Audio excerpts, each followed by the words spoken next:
안녕하세요. 한의사 이병입니다. 자, 이제 제대로 다이어트 좀 해볼까? 굳은 결심을 하면 여러분들 대부분은 이제 고통을 감내할 태세로 들어가시죠.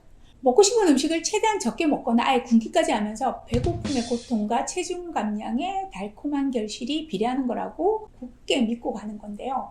정말 그렇다면 참 좋겠습니다만 결과는 그렇지가 못한 것 같아요.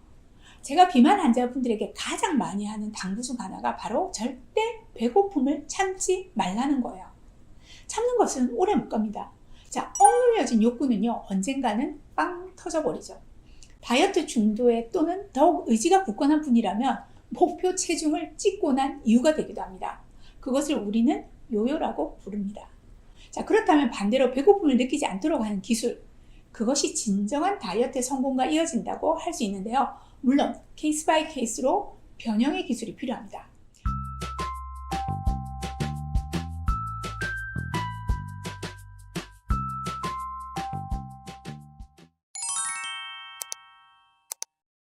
자, 그렇다면 반대로 배고픔을 느끼지 않도록 하는 기술, 그것이 진정한 다이어트 성공과 이어진다고 할 수 있는데요. 식사량이 너무 많은 사람의 경우 실제로 늘어난 식사량을 체계적으로 줄여가면서 위장의 크기를 적절하게 조정하는 노력이 꼭 필요한 분들도 있어요.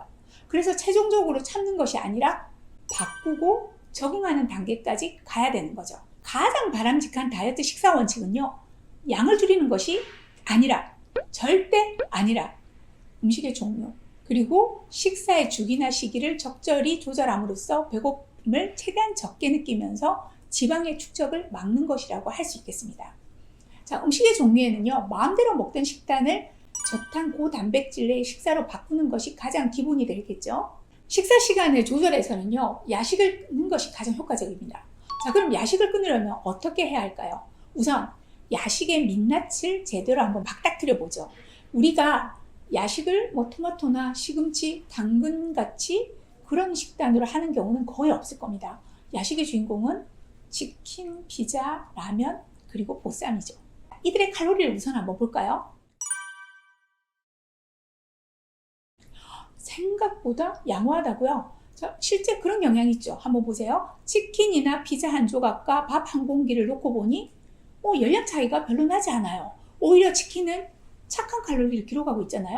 자, 그럼 앞으로 치킨이다, 그렇게 가시면 안 되고요. 끝까지 들어오셔야 돼요. 자, 여러분이 야식을 드실 때 치킨 한 조각, 피자 한 판 중에 딱 한 조각으로 끝낸다면 그렇다고 할 수 있습니다. 그런데 어떠세요? 채소 피자는 두세 조각, 여기에 콜라까지 다 하고요. 치킨은 더 그렇겠죠. 반마리로 끝나는 분들도 없을 수 있습니다. 자, 이미 열량은 600kcal를 훨씬 넘을 수도 있습니다.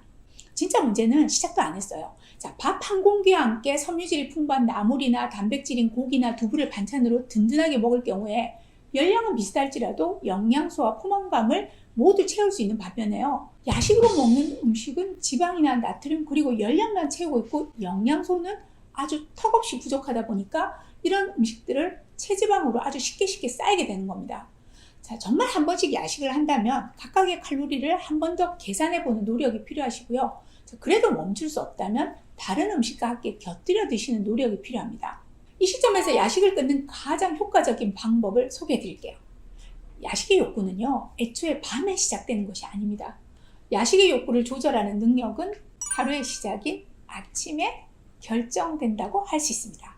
아침 식사를 잘 챙겨서 먹는 사람들은 저녁 식사량의 섭취 칼로리가 낮다는 통계가 이미 있고요. 또 저 역시 비만 시기 상담을 할 때 아침 식사를 강조하는 이유가 기초 대사율의 증가도 물론 있겠지만 아침 식사를 시작하면서 저녁의 폭식과 야식이 쉽게 조절되는 것을 매번 확인하기 때문입니다.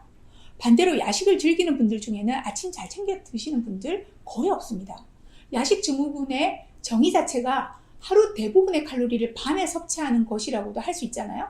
대부분의 비만 환자분들에게 아침을 권하면 선생님, 입맛이 없어서 아침을 못 먹겠어요. 그런데 말이죠, 어쩌면 여러분이 아침을 먹기 싫어하는 그 더부룩함은요, 전날에 야식이 만들어 놓은 결과일 수 있다는 점 꼭 염두에 두시기 바랍니다. 무엇보다 식사는 먹고 싶을 때 먹고 싶은 걸 아무렇게나 먹는 것이 아닙니다. 식사라는 행위는 우리 몸에 필요한 영양소를 적절한 시기에 제공하는 의미가 가장 큽니다. 입맛이 없을 때 안 먹겠다는 말은요, 다시 바꿔보면 내가 식욕이 돌면 마구 먹겠다는 의지가 포함된 말입니다. 다이어트 기본 원칙은 배고프기 전에 드시는 것이라고 할 수 있겠어요. 처음에는 힘들지만 이런 식습관이 쌓이면 우리의 식욕 호르몬과 위장은 안심하기 시작해요. 자, 첫 번째 신호는 밤에 그다지 식욕이 땡기지 않습니다. 그것보다 더 놀라운 변화는 어느 날 당신은 아침에 배고픔을 느끼게 되는 거죠.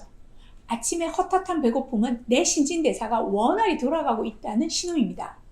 맛있게 아침과 점심을 비우면 식욕 호르몬과 위장은 저녁에 퇴근 모드로 들어가게 됩니다.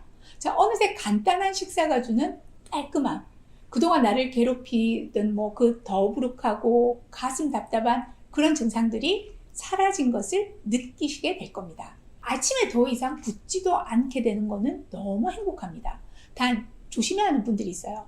야식 증후군이 심각해서 허기 때문에 잠에서 깨어날 정도라면 당분간은 저녁 식사, 그러니까 6시 이전에 든든한 식사를 하시는 것이 더 바람직합니다. 자, 이때는 식단을 조금씩 바꾸는 그런 노력이 필요한데요.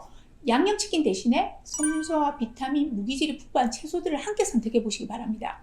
오이, 당근, 양배추와 같은 생채소를 그 씹히는 질감 그대로 받아들이시면 포만감도 높아지게 되고 또 칼로리는 낮기 때문에 심심할 때 습관적으로 찾던 야식의 어떤 욕구에서 조금씩 멀어지게 되는데 도움이 될 겁니다.